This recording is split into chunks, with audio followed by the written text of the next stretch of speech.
Bharatiya Janata party 24 कल्याण Lok Sabha core committee व्यवस्थापन समिति व सुपर वॉरियर्स की बैठक आज टाउन हॉल में संपन्न हुई।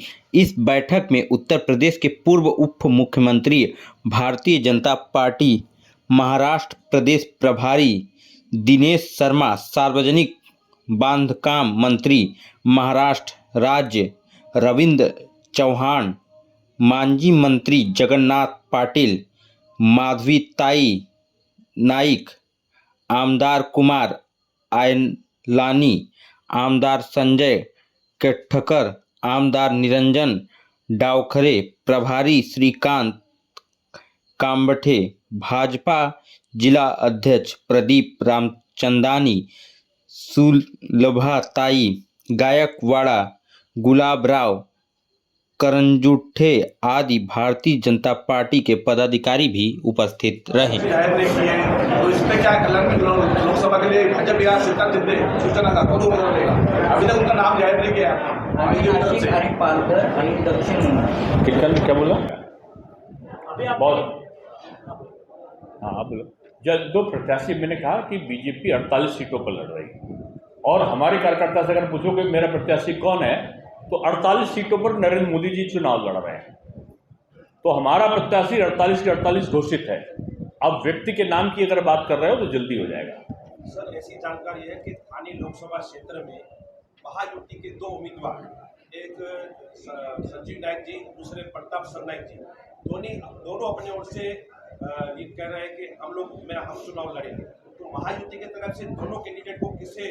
आप बीजेपी में ये नहीं कह सकते। बीजेपी में केवल नरेंद्र मोदी जी चुनाव लड़ते हैं और बीजेपी का जो संगठन जो कहता है कौन लड़ेगा, जिसके लिए कहेगा, अभी तो हमारी महायुति है। महायुति बैठकर तय करेगी प्रत्याशी कौन लड़ रहा है। उत्तर मध्य मुंबई से पूनम महाजन या उज्ज्वल निकम किसके उम्मीदवार जाहिर किया? नहीं, जो भी वहाँ से मैं फिर से अपनी बात तो शायद आपको कह नहीं पाया।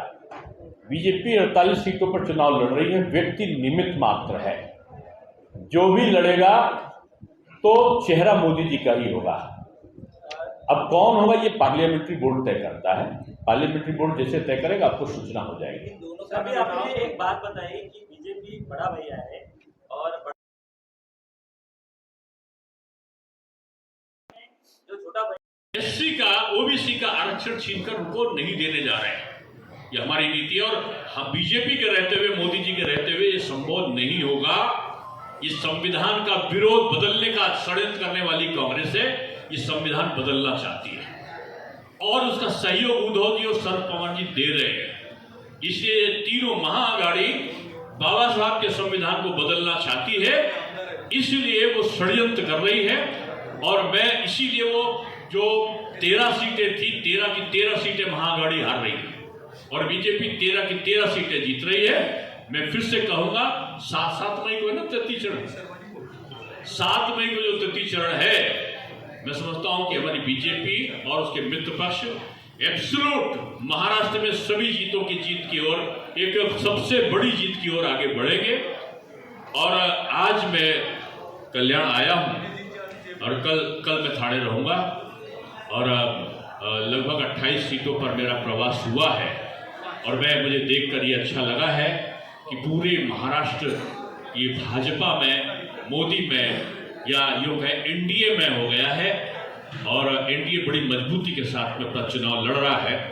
हमारे चौहान साहब, रविंद्र चौहान साहब, हमारे सारे एमएलए जो आमदार हैं, हमारे नगर सेवक हैं, हमारे प्रेसिडेंट और प्रभारी हैं, मिलकर बड़ी मजबूती के साथ यहाँ पर महायुति के प्रत्याशी को श्रीकांत शिंदे जी को विजयी बनाने के लिए आज आपने देखा होगा कि सुबह से हमारा मंथन चल रहा है। एक एक कार्यकर्ता को आज संकल्प दिलाया गया है और हमारा कार्यकर्ता जो एक आदेश होता है वही उनके लिए अध्यादेश होता है।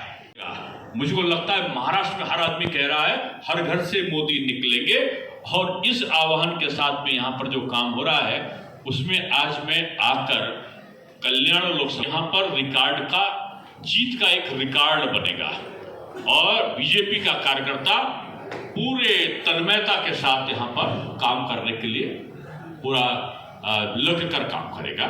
यही मुझे कुछ आपसे कहना था। आपको कुछ पूछना हो तो पूछ सकते हैं। की सूची जाहिर नहीं की है, तो इसमें क्या कल्याण में लोकसभा के लिए भाजपा या श्रीकांत शिंदे सूचना का कौन उम्मीदवार रहेगा? अभी तक उनका नाम जाहिर नहीं किया आपने आईटी की तरफ से। नासिक, कल्याण लोकसभा और पालघर जल्दी हो जाएगा, जल्दी हो जाएगा। बहुत दो प्रत्याशी मैंने कहा कि बीजेपी 48 सीटों पर लड़ रही है और हमारे कार्यकर्ता से अगर पूछोगे मेरा प्रत्याशी कौन है तो 48 सीटों पर नरेंद्र मोदी जी चुनाव लड़ रहे हैं। तो महायुति की तरफ से दोनों कैंडिडेट को किसे आप बीजेपी में ये नहीं कह सकते हो। बीजेपी में केवल नरेंद्र मोदी जी चुनाव लड़ते हैं और बीजेपी का जो संगठन जो कहता है कौन लड़ेगा, जिसके लिए कहेगा, अभी तो हमारी महायुति है, महायुति बैठकर तय करेगी प्रत्याशी कौन लड़ रहा है।